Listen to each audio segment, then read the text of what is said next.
Ahead of the assembly polls in Haryana, political temperatures are soaring. We have reached Bahadurgarh and we are joined by one of the candidates that has brought Bahadurgarh into the limelight, the Shiv Sena candidate Naveen Dalal. He is joining us. आपने 6 महीने पहले Shiv Sena join करी है और अब आप चुनाव लड़ रहे हैं, तो शिवसेना ज्वाइन करने की क्या कुछ खास वजह है? शिवसेना ज्वाइन करने की खास वजह तो मैडम ये है, जैसे हम पिछले 10 सालों से गौ माता के प्रति अपने जो किसान हैं, जो मतलब इनसे सरकार से तंग आके कर्ज में डूब कर आत्महत्या कर रहे हैं, हमारे गरीब हैं जो ट्रेन के नीचे कूद कर जान दे रहे हैं, जो इस हलके की जो समस्याएं हैं उन हलके की समस्याओं ने यहाँ के नेताओं ने कभी पूरा नहीं किया। तो जो आस उम्मीद हलके के नेताओं ने जिन नेताओं को यहाँ पे चुन के बिठाया उनके कभी उसकी खरे नहीं उतरे।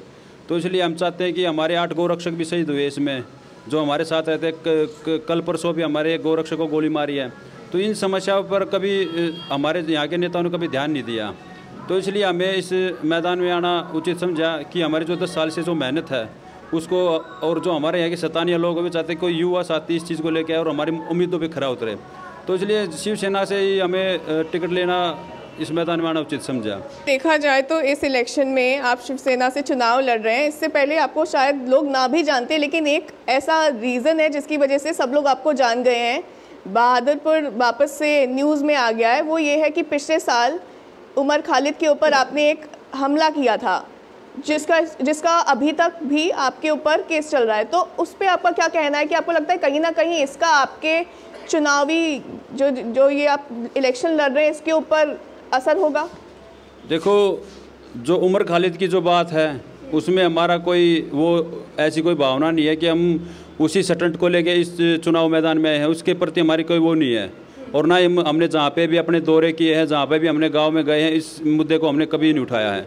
हमारे मुद्दे रहे सतानिया मुद्दे, और जो गौ माता के प्रति जो हम लड़ाई लड़ते आ रहे हैं वो मुद्दे हमारे। नहीं, आपके मुद्दे तो मैं समझ गई कि हाँ ठीक है, आप ये कह रहे हैं कि आप कहीं जाते हैं तो आप ये मुद्दे नहीं उठा रहे हैं, लेकिन आपके जिनके अगेंस्ट आप लड़ रहे हैं इलेक्शन, उनको तो एक कहने की बात मिलेगी ही, आपको अटैक करेंगे। और दूसरी बात है कि मेरा सवाल ये है आपसे कि पिछले साल जो पूरी घटना हुई उसको आप किस तरीके से देखते हैं? क्योंकि अब आप अगर एक नेता के तौर पे या आप इलेक्शन लड़ रहे हैं, आप जीत जाते हैं, तो कहीं ना कहीं एक रिस्पॉन्सिबल रोल आपको प्ले करना पड़ेगा। तो जो पिछले साल की जो एक घटना थी, आप उसको किस तरीके से देखते हैं? देखो, वो घटना तो हमें जो साथी था उसके साथ गए थे, हमें इतना भी नहीं पता था कि किसके साथ। उसने कहा कि भाई ऐसे ऐसे कोई कॉलेज स्टूडेंट है, उसके साथ हमारा झगड़ा हुआ है, तो हम उसके साथ गए थे। तो एक गलतफहमी का वो था, ऐसा नहीं कि हम उसको किसी अलग मंशा से अलग उसको वो करने के लिए, लेकिन ऐसी हमारी कोई मंशा नहीं थी और ऐसी मंशा अभी भी नहीं है। ऐसा हमारे साथ उनके साथ कोई दवेश नहीं है। और रही बनने के बाद ना बनने के बाद, बनने के बाद तो ये है, जैसे मेरे साथ 8 गोरक्षक भाई शहीद हुए हैं, उनके परिवार वाले मुझे कोसते रहते कि तेरे साथ गया था, तूने मरवा दिया।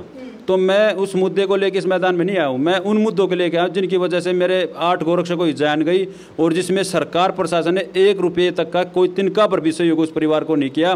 लेकिन जब कोई गौ हत्यारा, गौ तस्कर शहीद हो मतलब जनता द्वारा मार दिया जाता है, वहाँ पर करोड़ों रुपये और सरकारी नौकरी बिना बुझे दी जाती है। तो मेरा उस जो घटना हुई वो घटना है, उसका मेरा इससे कोई ताल्लुकात नहीं है और ना ही मैं इससे रखना चाहता। वो एक आप ताल्लुकात ना रखना चाहें, लेकिन कहीं ना कहीं आप बहादुरगढ़ में अगर आप शिवसेना से चुनाव लड़ रहे थे तो यही एक रीज़न है कि जो पिछले साल की जो घटना थी उसकी वजह से ही आपको और ज़्यादा लोग जानते हैं। तो अगर आप कह रहे हैं कि, तो आप क्या कहना चाहते हैं कि मतलब आप उमर खालिद को जानते नहीं थे उस घटना से पहले? नहीं, मैं नहीं जानता था जी, मैंने कभी नहीं जानने की कोशिश की और नहीं जानता था। लेकिन मेरे को बाद में जब जैसे वो घटना हुई, उस घटना के बाद मेरे को पता चला कि ये कौन है। हाँ जी। जेएनयू के जानते नहीं थे कि वो जेएनयू के स्टूडेंट लीडर हैं। जब आप वहाँ पे गए, आपने कहा कि आप ये जो गौ रक्षा के ऊपर आप अवेयरनेस क्रिएट करना चाहते थे, इसलिए आप वहाँ पे गए, तो आप जानते ही नहीं थे कि उमर खालिद कौन है? मैं बता तो रहा मैडम, अपने साथी के साथ गया था, मेरे को ऐसा कुछ नहीं था। और उस दिन मेरा कोई कहीं, जैसे अपने संत गोपाल दास जी हैं, वो अपने हरिद्वार में थे, मेरा वहाँ जाने का प्रोग्राम था, लेकिन मेरे साथी ने बोला कि चलो थोड़ी देर तक यहाँ तक जाते हैं हम, कोई साथी उसके साथ झगड़ा हो चुका है, तो इसलिए मैं उनके साथ गया था। ऐसा नहीं कि हम उसको, मेरे को पता होता तो मैं क्यों जाता उस चीज़ के प्रति, ये बताओ। कहीं ना कहीं उस चीज़ का अफसोस है कि वो इतनी बड़ी घटना बन गई, एक जेएनयू का लीडर वहाँ पे अपनी प्रेस कॉन्फ्रेंस कर रहा था, वहाँ पे आप गए और आप अपने कॉज को लेके गए, लेकिन वो बात कहीं से कहीं बढ़ गई। देखो, इंसान है, अगर कोई किसी के साथ रहता है और चले आ जाए, वो गलती तो हो जाती है इस चीज़ के प्रति। लेकिन हमारा उसके प्रति ऐसी पहले भी कोई ऐसी भावना नहीं थी और आज भी ऐसी कोई भावना नहीं है। तो अगर उमर खालिद यहाँ पे बहादुरगढ़ में आते हैं आपसे मिलने, तो आप उनको स्वागत करेंगे? देखो, स्वागत की तो क्या बात है, सबका स्वागत है यहाँ तो, हमारे यहाँ तो क्या दिक्कत है उनके स्वागत की। तो मतलब आपको उनसे कोई ऐसी आपकी पर्सनल राइवलरी नहीं है? नहीं जी, नहीं, ऐसी कोई पर्सनली नहीं है जी। तो आप जैसे गौरक्षक की हैं, आपने अपने इनफैक्ट हर पोस्टर में भी वहाँ पे लिखा गया है गौरक्षक, तो आप अपने आप को आइडेंटिफाई करते हैं कि आप 10 साल से कहीं ना कहीं गौरक्षा के लिए काम करते आए हैं, और अभी भी चुनाव में आपका एक बहुत ही बड़ा ये मुद्दा है कि आपको लगता है कि कहीं ना कहीं सरकार ने जो गौरक्षा है उसके ऊपर ध्यान नहीं दिया है। लेकिन दूसरी तरफ आप कह रहे हैं कि गौरक्षक जो हैं उनके साथ अन्याय हुआ है, लेकिन दूसरी तरफ बहुत सारी ऐसी लिंचिंग की घटनाएं भी सामने आई हैं। तो उसके ऊपर आपके क्या कहना है कि आप किस हद तक जा सकते हैं कि आप किसी को मार पीट के मार ही डाल रहे हैं? देखो मैडम, हमने 10 साल का हमारा कार्यकाल रहा है गौरक्षा में। हमारा संगठन आज तक हमने किसी को मारा नहीं है, क्योंकि हमने आप किसी भी मतलब हमने जिस थाने में हमने गाड़ियां पकड़ के दी है, वहाँ पे हम आपको लेके चल सकते हैं, उनकी फायर कॉपी भी है। हमने हर गाड़ी पकड़ी है और गाड़ी पकड़ के पुलिस को मौके पे बुलाया है और पुलिस को सौंपा है। हमारे हाथों से या हमारे साथियों ने, मेरा जो साथी संगठन है उसने आज तक किसी को थप्पड़ तक नहीं मारा मैडम, क्योंकि ना हम ये चाहते, क्योंकि हम चाहते हैं जो कानून है, कानून के दायरे में रह के संगठन बनाए और कानून के दायरे में रह के हम ये काम कर रहे हैं मैडम। जो मॉब लिंचिंग की जो घटनाएं हैं, जैसे लोग अपना आपा खो जाते हैं, हो सकता है कोई अदर आदमी इस चीज़ का फ़ायदा उठा रहा हो। ये जो मॉब लिंचिंग घटना है, इससे तो हम भी शर्मिंदा हैं, क्योंकि इसमें ये नहीं होना चाहिए कि किसी को जान से मार दिया जाए, क्योंकि उसका समाधान बैठने से और बतलाने से निकलता मैडम, ये नहीं कि किसी की जान लेने से निकलता है।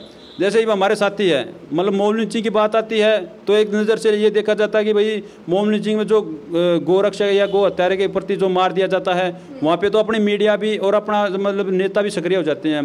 लेकिन मैं मैडम उनसे भी ये पूछना चाहूँगा, जो हमारे गोरक्षक भाई शहीद हुए हैं, इनको तो मान लो मॉब लिंचिंग का नाम दे दिया, लेकिन हमारे जो गोरक्षा में जो भाई मारे जाते हैं उनको क्या नाम दें इसका, ये बताओ आप।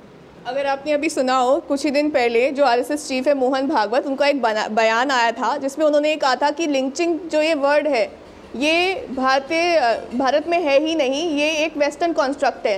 तो आपको क्या लगता है कि लिंचिंग जो है, जिस तरीके से उन्होंने बोला कि लिंचिंग सिर्फ इंडिया को बदनाम करने के लिए वर्ड का इस्तेमाल किया जा रहा है, लिंचिंग होती ही नहीं है, लेकिन देखा जाए तो इतनी सारी घटनाएं आ रही हैं हमारे सामने, तो आप किस तरीके से देखते हैं? क्योंकि कहीं ना कहीं ये पूरा का पूरा गौरक्षा से भी जुड़ा हुआ मामला है।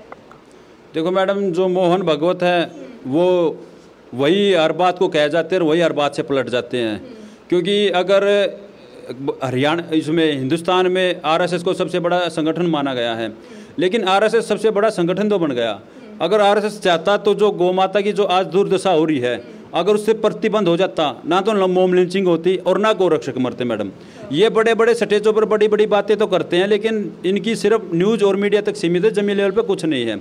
सिर्फ ये एक दूसरे को मतलब भावना भड़काना और एक दूसरे के प्रति ये जो आप मॉब लिंचिंग बात कह रहे हो, मॉब लिंचिंग भी ये जो स्टेज पे लेके आए हैं, इनका क्या पर्पज़ है क्या नहीं हम नहीं जानते इस चीज़ के प्रति। लेकिन हम इतना कहेंगे, किसी भी आदमी अगर कोई गाय लेके जा रहा है और वो कानून के खिलाफ है तो कानून उस पर कार्रवाई करे, न कि जनता उस कानून को हाथ में ले, और न ही ऐसा कोई गोरक्षक ये काम नहीं करते मैडम। आप हिंदुस्तान इसे हरियाणा में जाके देखोगे, किसी भी गोरक्षक ने आज तक किसी गौ तस्कर को नहीं मारा है, ना इसको मतलब गोरक्षकों ने गौ तस्कर को पकड़ा है, सिर्फ पुलिस को दिया है। तो जो वो बड़ी बात है, उनके बड़े चोचले हैं। पहलू खान की लिंचिंग हुई थी, जिसमें पहलू खान की हत्या हुई थी, वो भी यही केस था कि जो भी ऐसे गाय को या लेकर जाते हैं, उन लोगों को कई बार पकड़ लेते हैं, गलतफहमी हो जाती है, उन्हें पूछने का कई बार टाइम भी नहीं देते हैं, लोग पीट देते हैं। देखो मैडम, वो अलग उनकी थिंकिंग है, लेकिन हमने जो काम किया अपने हरियाणा में, उस थिंकिंग की हम बात करेंगे। हो सकता है उनका क्या पता क्या विचार हो सकता है उसमें किस प्रकार के आदमी हो, लेकिन हमारी थिंकिंग हमेशा ये रही है। हमने 10 साल में जो गाड़ियाँ पकड़ी है, वो जो गाड़ियाँ पकड़ के, फिर मैं ये कह रहा हूँ, जो गाड़ियाँ पकड़ के हमने पुलिस को सौंपा है, हमने कभी अपने हाथ में कानून लेने के नहीं है। आप जो चुनाव लड़ रहे हैं वो सिर्फ गौ माता के लिए लड़ रहे हैं, सिर्फ काउ प्रोटेक्शन के लिए लड़ रहे हैं? आम आदमी की बहुत सारी तकलीफें होती हैं, पानी, बिजली, रोटी, कपड़ा भी होता है। मैडम वो तो हमने बता दिया कि गाँव की जो समस्या है, गाँव की अलग है, शहर की अलग है। शहर की समस्या की बात करें तो जैसे सड़कें हैं, जब बारिश होती है तो ये नाले रुक जाते हैं, नाले रुकने के बाद यहाँ पे शहर का पानी एक जगह इकट्ठा तो निकासी नहीं होती।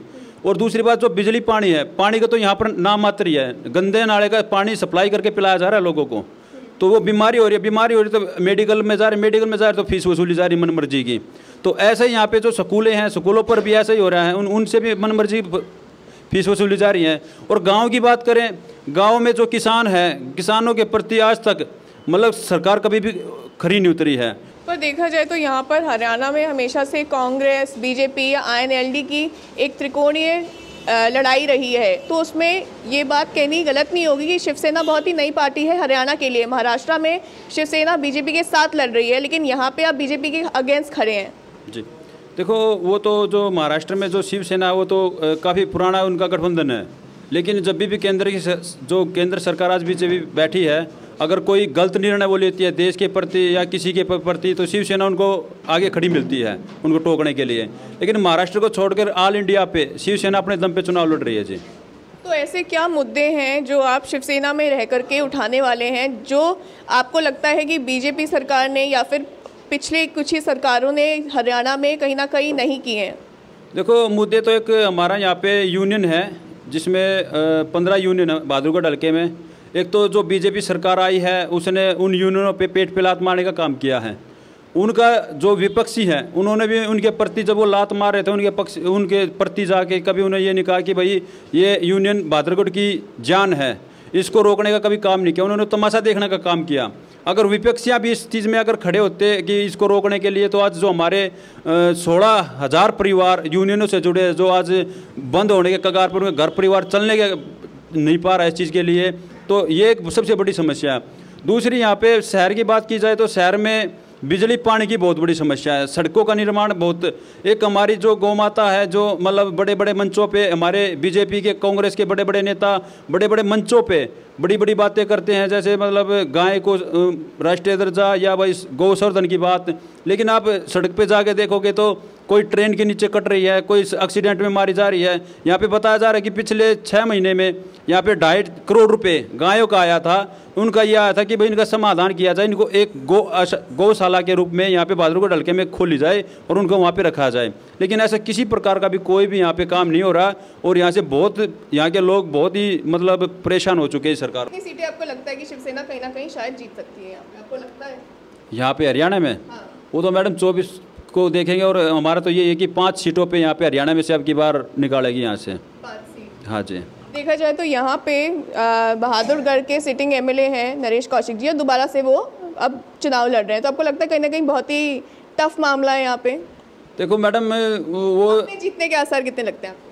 हम तो हमारे ये काका ताऊ जितने भी मेरे साथ हैं, और अब की बार यहाँ पे शिवसेना का झंडा और गौ माता की रक्षा के लिए झंडा गाड़ देंगे अब की बार यहाँ। ठीक है, thanks lot for joining us. हमसे बातचीत करने के लिए बहुत बहुत शुक्रिया, और ऑल द बेस्ट आपके कैंपेन के लिए, यहाँ के चुनाव के लिए। So that was mister Naveen Dalal speaking to us, and he says that he is very confident that this time in Bahadurgarh, Shiv Sena will win the elections, and he also says that the incident that took place last year where he was blamed of attacking Umar Khalid, he claims that he did not even know him, and he regrets the entire incident. With camera person, video journalist Furkan, Anubhuti Gaur.